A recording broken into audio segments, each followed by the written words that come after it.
Hello friends, how are you. GK 2020 YouTube channel की NCERT video series में आप सभी दोस्तों का हार्दिक स्वागत है। आज की इस वीडियो में हम कक्षा 7 की एनसीईआरटी की हिस्ट्री की टेक्स्ट बुक जिसका 9वां अध्याय है क्षेत्रीय संस्कृतियों का निर्माण। और दोस्तों यह अध्याय में पेज नंबर 133 से 135 पर जो इंफॉर्मेशन दी है उनको बेस बनाते हुए जो भी इंपॉर्टेंट क्वेश्चन निकल सकते थे उनको ऐड करते हुए वीडियो तैयार किया है। और यह वीडियो किसके लिए हेल्पफुल है, तो जो बच्चे कक्षा 7 में पढ़ रहे हैं या जो कॉम्पिटिटिव एग्जामिनेशन की प्रिपरेशन कर रहे हैं और उनका एक स्वप्न है कि आगे चलकर हम क्लास 1-2 ऑफिसर बने, तो यह वीडियो आपको देखना ही चाहिए। ओके, चलिए बिना वक्त गवाए स्टार्ट करते हैं। वीडियो में लास्ट तक बने रहिए। लास्ट में कमेंट सेक्शन में जरूर बताना कि आपको यह वीडियो कैसा लगा।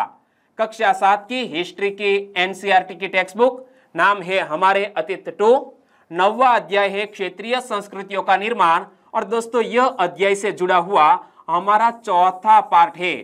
यह अध्याय का चौथा पार्ट है। चलिए स्टार्ट करते हैं।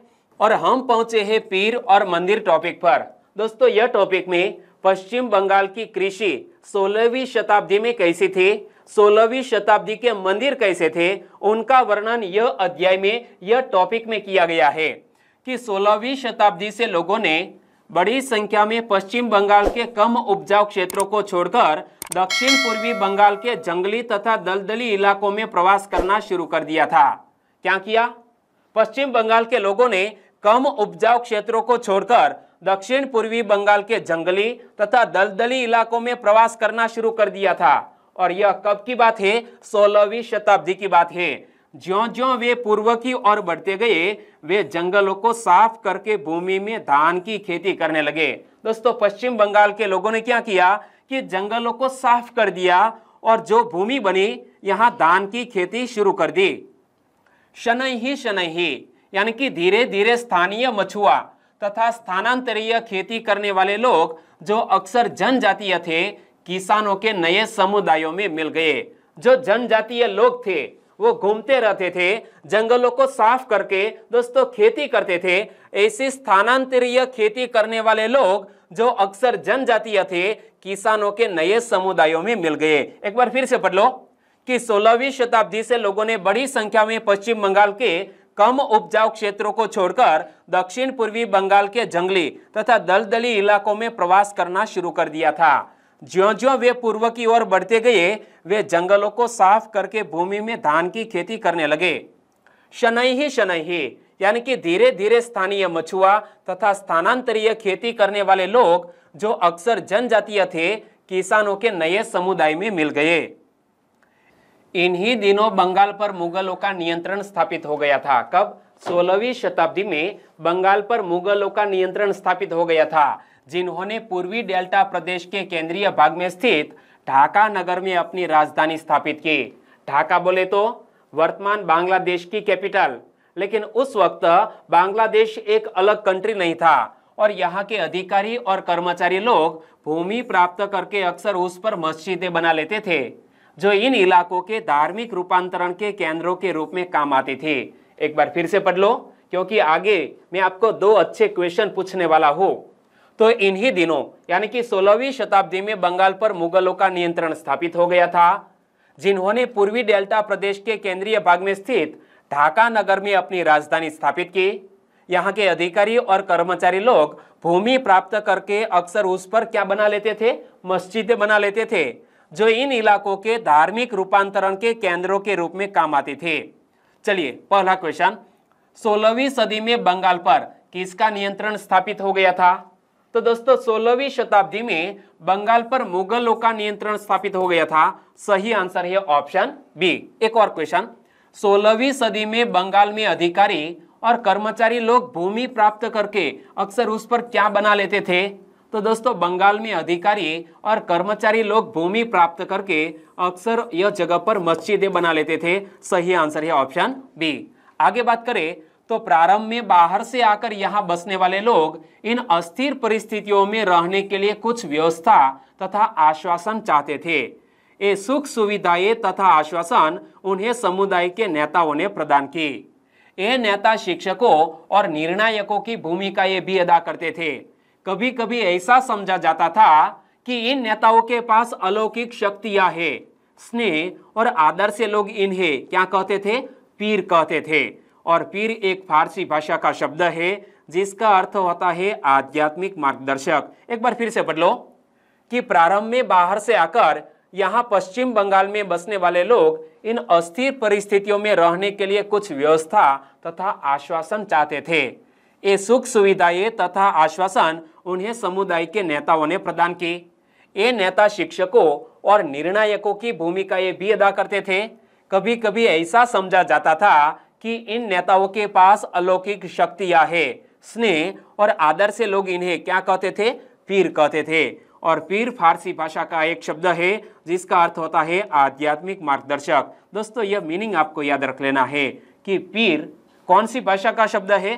फारसी भाषा का। और मीनिंग क्या होता है? आध्यात्मिक मार्गदर्शक।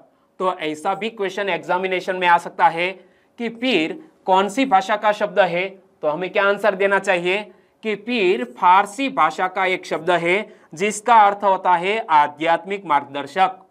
और इस पीर श्रेणी में संत या सूफी और अन्य धार्मिक महानुभाव, साहसी उपनिवेशी, देवत्व प्राप्त सैनिक एवं योद्धा, विभिन्न हिंदू एवं बौद्ध देवी देवता और यहाँ तक कि जीवात्माएं भी शामिल थे। दोस्तों पीर श्रेणी में कौन कौन शामिल थे? तो याद रखना, संत या सूफी और अन्य धार्मिक महानुभाव, साहसी उपनिवेशी, देवत्व प्राप्त सैनिक एवं योद्धा, विभिन्न हिंदू एवं बौद्ध देवी देवता और यहाँ तक कि जीवात्माएं भी शामिल थे। और पीरों की पूजा पद्धतियां बहुत ही लोकप्रिय हो गई और उनकी मजारें बंगाल में सर्वत्र पाई जाती है। क्या? यह पीरों की मजारें बंगाल में सर्वत्र पाई जाती है। और दोस्तों यहाँ एक शब्द आया जीवात्मा। तो जीवात्मा से कौन से शब्द से बना है? जीववाद से बना है जीवात्मा। तो जीववाद का मीनिंग क्या होता है? यह मानना कि पेड़ पौधों, जड़ वस्तुओं और प्राकृतिक घटनाओं में भी जीवात्मा है। यानी कि जो भी पेड़ पौधे हैं, जड़ वस्तुएं हैं या प्राकृतिक घटनाएं, यह सभी में जीवात्मा है। एक बार फिर से पढ़ लो कि इस पीर श्रेणी में संत या सूफी और अन्य धार्मिक महानुभाव, साहसी उपनिवेशी, देवत्व प्राप्त सैनिक एवं योद्धा, विभिन्न हिंदू एवं बौद्ध देवी देवता और यहाँ तक कि जीवात्माएं भी शामिल थे। पीरों की पूजा पद्धतियां बहुत ही लोकप्रिय हो गई थी और इनकी मजारें बंगाल में सर्वत्र पाई जाती है। और जीववाद किसे कहते हैं? तो यह मानना कि पेड़ पौधों, जड़ वस्तुओं और प्राकृतिक घटनाओं में भी जीवात्मा है। आंसर बताइए, पीर श्रेणी में कौन शामिल थे? पीर श्रेणी में कौन कौन शामिल है? तो संत या सूफी और अन्य धार्मिक महानुभाव पीर श्रेणी में शामिल है। जी हाँ। साहसी उपनिवेशी भी यह पीर श्रेणी में आते हैं। बिल्कुल सही। देवत्व प्राप्त सैनिक एवं योद्धा भी पीर श्रेणी में आते हैं। तो हमारा आंसर बन जाता है ऑप्शन डी, उपरोक्त सभी।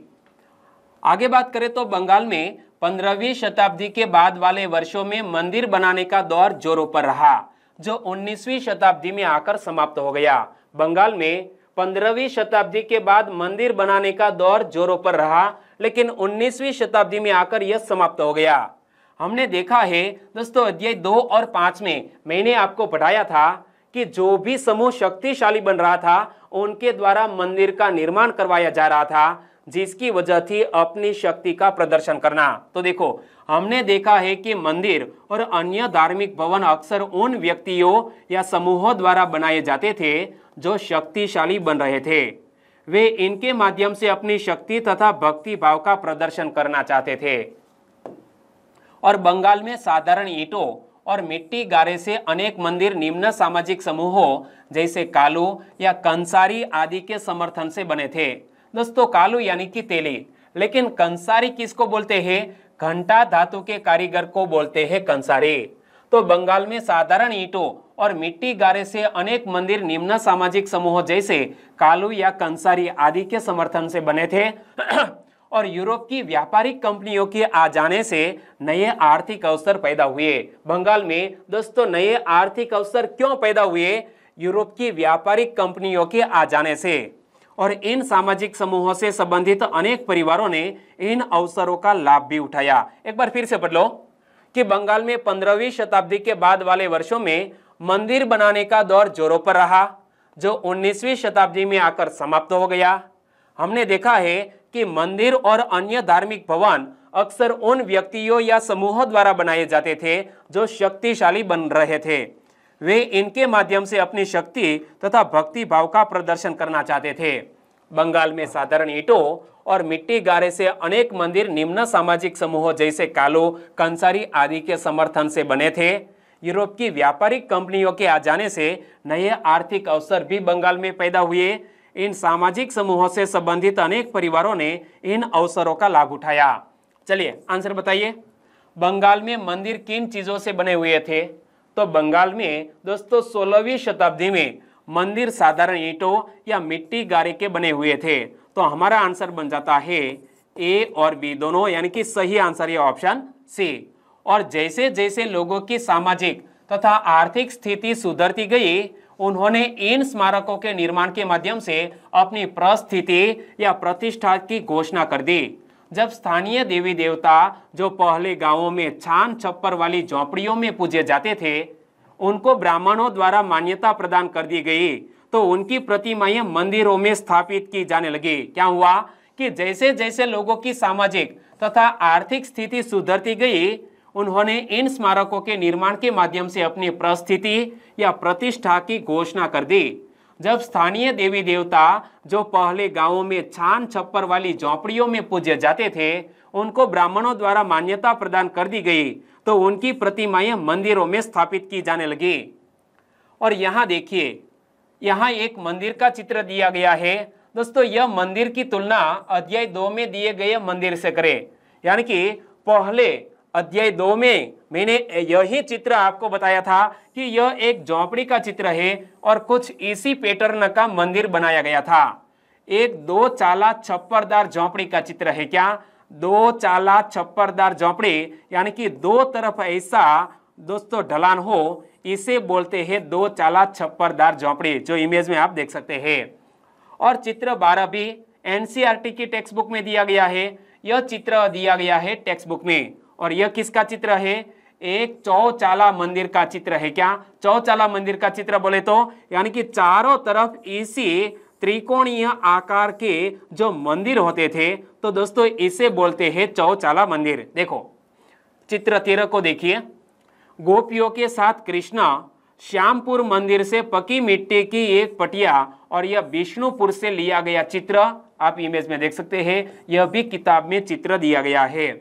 आगे बात करें तो इन मंदिरों की शक्ल या आकृति बंगाल की छप्परदार झोंपड़ियों की तरह 2 चाला यानी कि 2 छतों वाली, या चौचाला यानी कि 4 छतों वाली होती थी। दोस्तों यह मंदिर की जो ऊपर की यह है सतह, तो यह चौचाला, यहाँ पर चौचाला है और यहाँ पर 2 चाला है। तो 2 चाला यानी कि 2 छतों वाले, एक तरफ यहाँ ढलान, दूसरी तरफ इसके ऑपोजिट में ढलान। और चौचाला किसे कहते हैं? तो चारों तरफ ऐसे त्रिकोणीय ढलान को बोलते हैं चौचाला। तो इन मंदिरों की शक्ल या आकृति बंगाल की छप्परदार झोंपड़ियों की तरह 2 चाला या चौचाला होती थी। और 5वें अध्याय में वर्णित बंगाली गुंबद को याद करें। दोस्तों 5वां अध्याय जब मैंने आपको पढ़ाया था, तब यह बंगाली गुंबद भी मैंने आपको दिखाया था। और इसके कारण मंदिरों की स्थापत्य कला में विशिष्ट बंगाली शैली का प्रादुर्भाव हुआ। क्या दोस्तों? यह बंगाली शैली का प्रादुर्भाव हुआ यहाँ गरीबों की झोंपड़ियों से। आंसर बताइए, बंगाल की 2 छतों वाली छप्परदार झोंपड़ियों को क्या कहते हैं? बंगाल की 2 छतों वाली छप्परदार झोंपड़ियों को क्या कहते हैं? 2 चाला कहते हैं। लेकिन 4 छतों वाली छप्परदार झोंपड़ियों को क्या कहते हैं? चौचाला कहते हैं। लेकिन यहां आंसर बनेगा ऑप्शन ए। अपेक्षाकृत अधिक जटिल चौचाला यानी 4 छतों वाली ढांचे में 4 त्रिकोणीय छतें 4 दीवारों पर रखी जाती थी। क्या? यह 4 त्रिकोणीय छतें 4 दीवारों पर रखी जाती थी, जो ऊपर तिर्यक रेखा या एक बिंदु तक जाती थी। क्या? ऊपर तिर्यक रेखा या एक बिंदु तक जाती थी। मंदिर आमतौर पर एक वर्गाकार चबूतरे पर बनाए जाते थे। क्या? मंदिर आमतौर पर एक वर्गाकार चबूतरे पर बनाए जाते थे। उनके भीतरी भाग में कोई सजावट नहीं होती थी। यह मंदिर के भीतरी भाग में कोई सजावट नहीं होती थी, लेकिन अनेक मंदिरों की बाहरी दीवारें चित्रकारियों, सजावटी टाइलों अथवा मिट्टी की पट्टियों से सजी होती थी। कुछ मंदिर में, विशेष रूप से पश्चिम बंगाल के बांकुरा जिले में विष्णुपुर के मंदिरों में ऐसी सजावटें अत्यंत उत्कृष्ट कोटि तक पहुंच चुकी थी। यहाँ देख सकते हैं, यह पश्चिम बंगाल का मैप है और यहाँ पर यह जिला है बांकुरा जिला, और बांकुरा जिले में विष्णुपुर के मंदिरों में ऐसी सजावटें अत्यंत उत्कृष्ट कोटि तक पहुंच चुकी थी। एक बार फिर से पढ़ लो। यहाँ मंदिरों का वर्णन किया गया है कि अपेक्षाकृत अधिक जटिल शौचाला यानी 4 छतों वाली ढांचे में 4 त्रिकोणीय छतें 4 दीवारों पर रखी जाती थी, जो ऊपर तिर्यक रेखा या एक बिंदु तक जाती थी। मंदिर आमतौर पर एक वर्गाकार चबूतरे पर बनाए जाते थे। मंदिर आमतौर पर एक वर्गाकार चबूतरे पर बनाए जाते थे। उनकी भीतरी भाग में कोई सजावट नहीं होती थी, लेकिन अनेक मंदिरों की बाहरी दीवारें चित्रकारियों, सजावटी टाइलों अथवा मिट्टी की पट्टियों से सजी होती थी। कुछ मंदिर में, विशेष रूप से पश्चिम बंगाल के बांकुरा जिले में विष्णुपुर के मंदिर में ऐसी सजावटें अत्यंत उत्कृष्ट कोटि तक पहुंच चुकी थी। आंसर बताइए, मंदिरों की बाहरी दीवारें किनसे सजी होती थी? तो मंदिरों की बाहरी दीवारें चित्रकारियों से, या तो सजावटी टाइलों से या मिट्टी की पट्टियों से सजी होती थी। तो आंसर बन जाता है उपरोक्त सभी से मंदिरों की बाहरी दीवारें सजी होती थी। एक और मजेदार क्वेश्चन, बंगाल के मंदिर के संदर्भ में निम्नलिखित कथनों पर विचार करें। दोस्तों, ऐसे पैटर्न वाले क्वेश्चन वर्तमान एग्जामिनेशन में पूछ लिए जाते हैं, इसलिए हमें ऐसी प्रैक्टिस भी कर लेनी चाहिए। 2 सेंटेंस दिए हैं और कौन सा कथन सही है वो पता लगाना है। चलो पढ़ो। मंदिर आमतौर पर एक वर्गाकार चबूतरे पर बनाए जाते थे। विथ इमेज मैंने आपको बताया कि मंदिर आमतौर पर एक वर्गाकार चबूतरे पर बनाए जाते थे। यह कथन बिल्कुल सही है। मंदिर के भीतरी भाग में सजावट होती थी, तो यह कथन गलत है, क्योंकि मंदिर के बाहरी भाग में सजावट होती थी लेकिन भीतरी भाग में सजावट नहीं होती थी। तो दूसरा सेंटेंस गलत है और हमें पूछा गया है कौन सा कथन सही है। केवल 1 नंबर का कथन सही, तो आंसर बन जाता है ऑप्शन ए।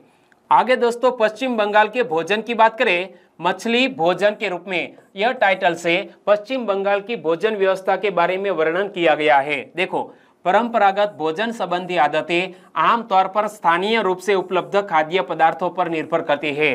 दोस्तों, स्थानीय रूप से जो भी खाद्य पदार्थ उपलब्ध है, इन्हीं के आधार पर हमारा भोजन पकता है। और बंगाल एक नदीय मैदान है जहां मछली और धान की उपज बहुतायत से होती है। क्या? बंगाल एक नदीय मैदान है जहां मछली और धान की उपज बहुतायत से होती है। इसीलिए यह स्वाभाविक है कि इन दोनों वस्तुओं को गरीब बंगालियों की भोजन सूची में भी प्रमुख स्थान प्राप्त है। आंसर बताइए, गरीब बंगालियों की भोजन सूची में किसको प्रमुख स्थान प्राप्त है? आपने याद रख लिया? बताइए कि गरीब बंगालियों की भोजन सूची में किसको प्रमुख स्थान प्राप्त है? तो मछली और धान को प्रमुख स्थान प्राप्त है। सही आंसर है ऑप्शन सी। और मछली पकड़ना वहां का प्रमुख धंधा रहा है। क्या? बंगाल का प्रमुख धंधा रहा है मछली पकड़ना। और बंगाली साहित्य में मछली का स्थान स्थान पर उल्लेख मिलता है। इससे ज्यादा और क्या होगा कि मंदिरों और बौद्ध विहारों की दीवारों पर जो मिट्टी की पट्टियां लगी है, उनमें भी मछलियों को साफ करते हुए और टोकरियों में भरकर बाजार ले जाते हुए दर्शाया गया है। एक बार फिर से पढ़ लो यहां से कि मछली भोजन के रूप में, परंपरागत भोजन संबंधी आदतें आमतौर पर स्थानीय रूप से उपलब्ध खाद्य पदार्थों पर निर्भर करती है। बंगाल एक नदीय मैदान है जहां मछली और धान की उपज बहुतायत से होती है। इसीलिए यह स्वाभाविक है कि इन दोनों वस्तुओं को गरीब बंगालियों की भोजन सूची में भी प्रमुख स्थान प्राप्त है। और गरीब बंगालियों की भोजन सूची में किसको प्रमुख स्थान प्राप्त है? तो क्वेश्चन का सही आंसर बनता है मछली और धान। और मछली पकड़ना वहां का प्रमुख धंधा रहा है। बंगाली साहित्य में मछली का स्थान स्थान पर उल्लेख मिलता है। इससे ज्यादा और क्या होगा कि मंदिरों और बौद्ध विहारों की दीवारों पर जो मिट्टी की पट्टियां लगी है, उनमें भी मछलियों को साफ करते हुए और टोकरियों में भरकर बाजार ले जाते हुए दर्शाया गया है। आंसर बताइए, मछली पकड़ना कहाँ का प्रमुख धंधा रहा है? तो सही आंसर है मछली पकड़ना बंगाल का प्रमुख धंधा रहा है।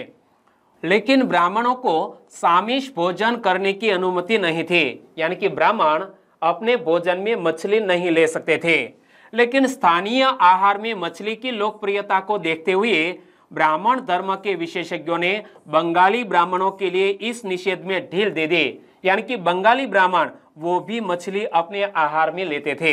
एक बार फिर से पढ़ लो कि ब्राह्मणों को सामिष यानी कि अपने भोजन में मांसाहार लेना, इसे बोलते हैं सामिष भोजन। तो ब्राह्मणों को सामिष भोजन करने की अनुमति नहीं थी, लेकिन स्थानीय आहार में मछली की लोकप्रियता को देखते हुए ब्राह्मण धर्म के विशेषज्ञों ने बंगाली ब्राह्मणों के लिए इस निषेध में ढील दे दी। बृहद धर्म पुराण जो बंगाल में रचित 13वीं शताब्दी का संस्कृत ग्रंथ है, इमेज में आप देख सकते हैं बृहद धर्म पुराण, यह बंगाल में रचित 13वीं शताब्दी का संस्कृत ग्रंथ है।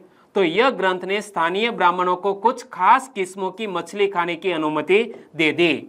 आंसर बताइए, बंगाल में रचित 13वीं शताब्दी का संस्कृत ग्रंथ का नाम क्या है? तो बंगाल में रचित, बंगाली भाषा में रचित 13वीं शताब्दी का संस्कृत ग्रंथ जिसका नाम है बृहद धर्म पुराण। और विथ इमेज मैंने आपको बताया, आंसर आपको पता चल गया। और चित्र 14 एनसीईआरटी की टेक्स्ट बुक में दिया गया है। यह किसका चित्र है? घरेलू उपयोग के लिए मछली तैयार करते हुए विशाल लक्ष्मी मंदिर से पकी मिट्टी का एक फलक आराम बाग का यह चित्र है। इमेज में आप देख सकते हैं यह महिला यह मछली को साफ कर रही है। और दोस्तों यह अध्याय के लास्ट में यूरोप में राष्ट्र राज्यों का उदय, यह टाइटल से एक अच्छा आर्टिकल दिया गया है कि 18वीं शताब्दी के अंत तक यूरोप के लोग स्वयं को एक साम्राज्य जैसे ऑस्ट्रिया हंगरी साम्राज्य की प्रजा या किसी चर्च जैसे यूनानी रूढ़िवादी चर्च के सदस्य मानते थे। परंतु 18वीं शताब्दी के अंतिम दशकों में लोग स्वयं को एक ऐसे समुदाय के सदस्य के रूप में भी पहचानने लगे जो एक भाषा जैसा कि फ्रेंच भाषा या जर्मन भाषा बोलते थे। एक बार फिर से पढ़ लो कि 18वीं शताब्दी के अंत तक यूरोप के लोग स्वयं को एक साम्राज्य जैसे ऑस्ट्रिया हंगरी साम्राज्य की प्रजा या किसी चर्च जैसे यूनानी रूढ़िवादी चर्च के सदस्य मानते थे। परंतु 18वीं शताब्दी के अंतिम दशकों में लोग स्वयं को एक ऐसे समुदाय के सदस्य के रूप में भी पहचानने लगे जो एक भाषा जैसे कि फ्रेंच या जर्मन बोलते थे। प्रारंभिक 19वीं शताब्दी में रोमानिया में विद्यालयी पाठ्य पुस्तकें ग्रीक के स्थान पर रोमानियन में लिखी जाने लगी। क्या दोस्तों, जो पहले किसी स्कूल की किताबें या टेक्स्ट बुक ग्रीक भाषा में लिखी जाती थी वो रोमानियन भाषा में लिखी जाने लगी। और हंगरी में लैटिन के स्थान पर हंगेरियन को राजभाषा के रूप में अपनाया गया।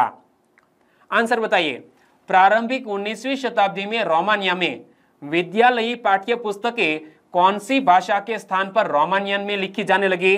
तो दोस्तों मैंने आपको बताया कि पहले यह ग्रीक भाषा में किताबें लिखी जाती थी, वो अब स्थानीय भाषा यानी कि रोमानियन में लिखी जाने लगी। यहाँ पर मैंने आपको बताया कि प्रारंभिक 19वीं शताब्दी में रोमानिया में विद्यालयी पाठ्य पुस्तकें जो ग्रीक भाषा में लिखी जाती थी वो अब रोमानियन भाषा में लिखी जाने लगी। सही आंसर है रोमानियन।